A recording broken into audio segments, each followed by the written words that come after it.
माँ सरस्वती को नमन। आज सुबह सुबह जब मैं बालकनी में आया तो मैंने देखा मेरी पड़ोसन वेव कर रही है, तो मैंने भी वेव कर दिया। अचानक पीछे से बहुत ज़ोरदार घूंसा मेरी पीठ पे पड़ा। मैंने मुड़ के देखा तो मेरी बीवी थी। बोली वो वेव नहीं कर रही, अपने घर के शीशे दिवाली के लिए साफ़ कर रही है, चलो अंदर आ जाओ।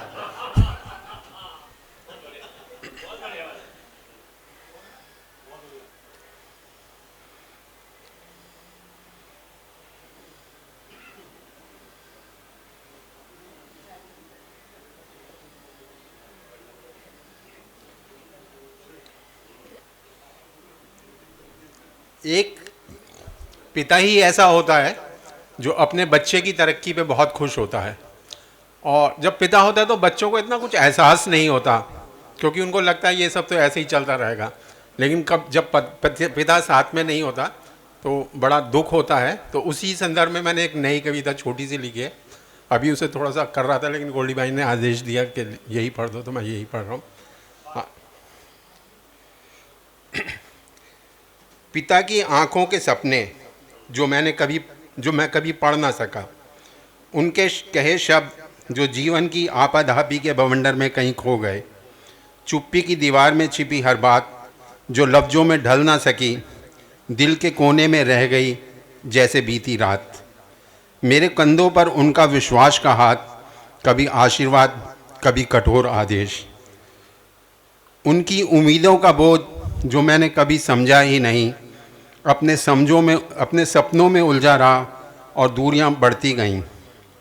कभी आंसू जो उन्होंने छुपा लिए, कभी हंसी जो वो कभी दिखा ना सके। पिता की जटिलता को समझना कठिन था। जब उनके रास्तों पर चलने की बारी आई तो उनकी खामोशियां जोर जोर से गूंजने लगीं। जो वो कह ना सके अब समझने लगा हूँ मैं। उनकी कठोर बातें जो चुपती थी सीने में, आज समझ आया वो सब थी मेरी भलाई में।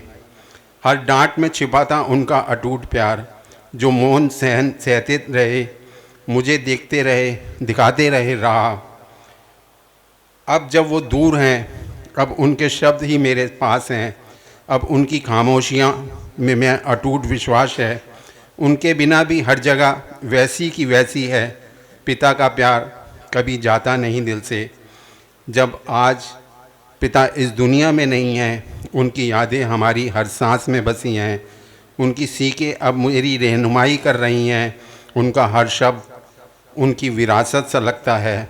पिता का आशीर्वाद अब मेरे लिए शायद हवाओं में घुला है और उनकी अनुपस्थिति में मुझे उनका प्यार मिला है।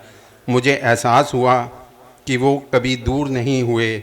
पिता तो हमेशा मेरे दिल में रहते हैं, पर अब अनदेखे, अनसुने, अनछुए। सोचता हूँ कि जिन राहों पर वो चले अब मैं भी चलूँ, उनके पदचिन्ह पर चलकर अपने हीरो सा बनूँ, उन्हें अपना जीवन संवारूँ। मृत्यु न केवल उनका शरीर मुझसे छीना है, पर पिता तो हमेशा मेरे साथ आत्मा में बसते हैं। सोचता हूँ अब बेटे का फ़र्ज़ निभाऊंगा। मुझे अब पापा ना भी कहें तो भी समझ जाऊंगा। Thank you.